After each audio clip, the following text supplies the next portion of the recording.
Homicide report. Detective McMahon. Badge number 1025. August 26th, 2014. 11:34 p.m.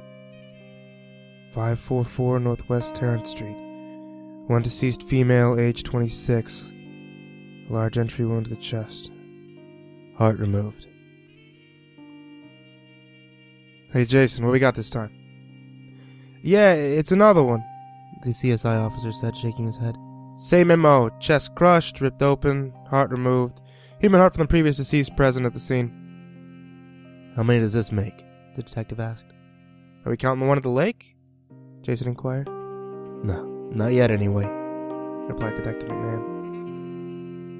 5 then. But there's no way we can deny that they're at least connected, Jason said to the detective, squinting his eyes. Yeah, I hear ya. But there was no heart present. It's his calling card. There's no way he'd leave out that little detail. This guy's sick. It's his ritual. They may be connected, but it may be a copycat. I'm not giving him the credit till I'm sure. The detective pulled out his lucky Zippo, rubbed it as he examined the apple engraving on its surface. As he lit a cigarette, he noticed the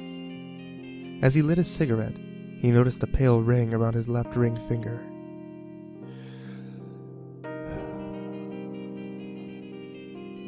He took a deep breath, ran his hands through his hair, and exhaled.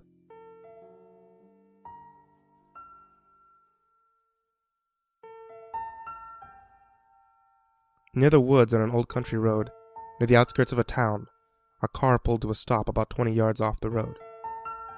A young teenage couple seeking the seclusion from prying eyes dimmed the lights on the car. Hey, look, at least turn on some music or something before you just start grabbing around, the girl said to the teenage boy as he rolled his eyes and fumbled for the radio. Oh, come on, don't be a sad sport, make it romantic, she laughed. Oh yeah, he said sarcastically. Real romantic sneaking off with me while your boyfriend, my friend, sits at home loving you. We're not supposed to be out here anyway. Curfew and all. Oh please, that girl died almost a month ago, and I didn't hear you complaining the last time. Or the time before that, she said as she unbuttoned his shirt. Oh come on, you know that. The car shook violently as something slammed down upon it. The hell was that? The boy screamed as he frantically looked around. All he could see was a single black feather floating in the air above the hood.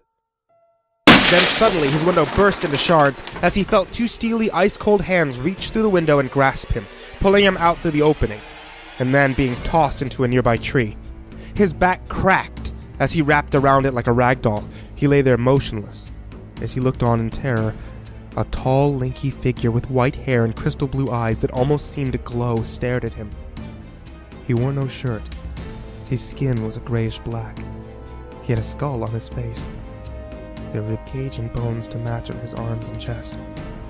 He had the same markings on the outside of his hands and fingers. He wore jeans and an old pair of shoes. The boy felt the most horrible sadness overcome him. He lay there, helpless as the figure changed its attention from him to the girl and moved towards the car. Tommy! Tommy, help me! She screamed as the figure jumped onto the hood of the car. The figure smashed out the windshield, reaching inside the car, grabbing the girl and slowly dragging her out into the hood. She didn't fight back.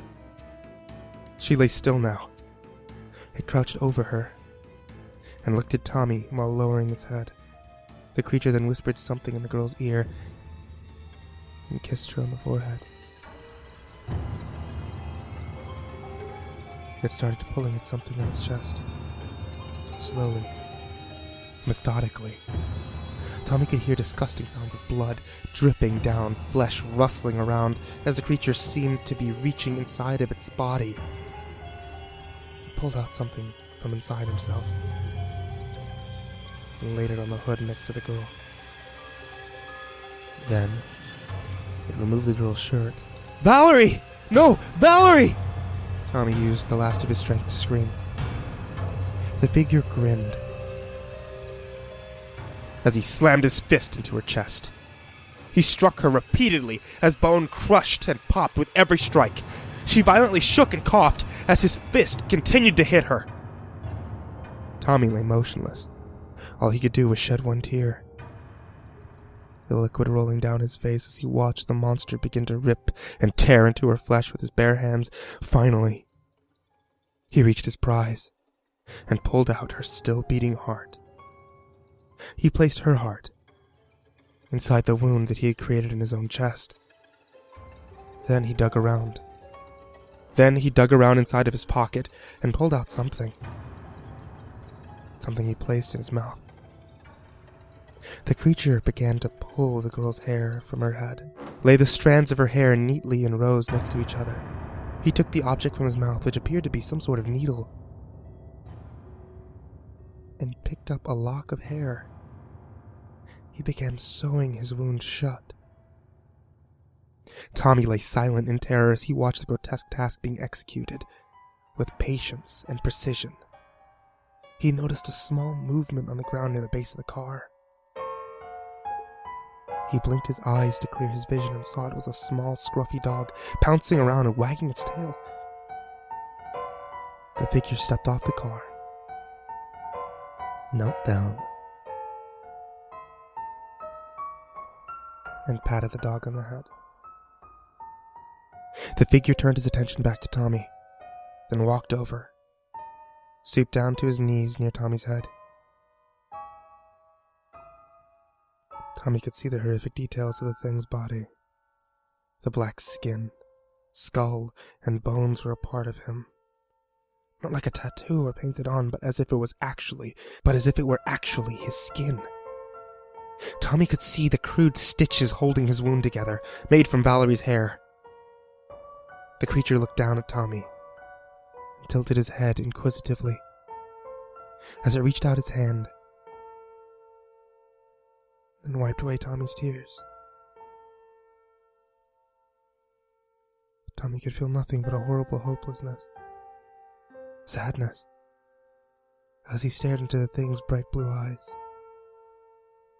The figure then softly placed his hands on either side of Tommy's face.